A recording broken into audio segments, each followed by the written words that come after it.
today I'm going to be going through a couple alternative exercises for Parkinson's disease.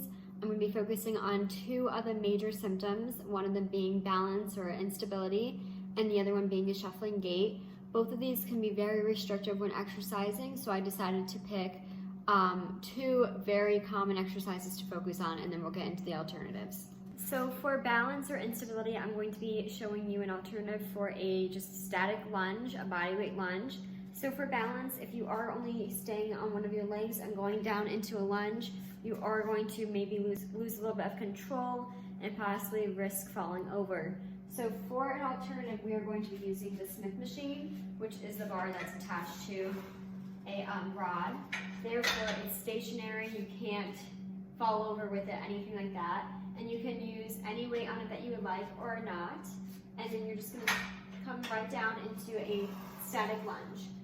So the bar will help if you're wavering or if you're gonna fall over. Always just latch it in place. It will help keep you a little more stable because you have something to hold on to while you're going down and coming back up.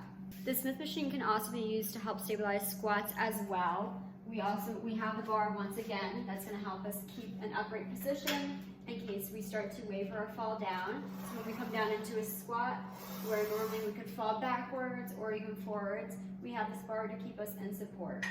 Next up, we have the shuffling gait. So these two exercises that I just showed could be restricted if somebody has a shuffling gait from Parkinson's disease. A shuffling gait is when they take very stiff, short steps and they can't really open up their gait wide. So lunges are going to be quite difficult to do that. So an alternative is going to be single leg deadlifts. So I decided to pick single leg deadlifts opposed to regular deadlifts because single leg is also going to help improve our balance, which if we have shuffling gait problems, we also want to increase our balance and vice versa. So single leg deadlifts are going to work to increase our muscle tone in our legs and our back and on our core, which are all going to help to improve balance.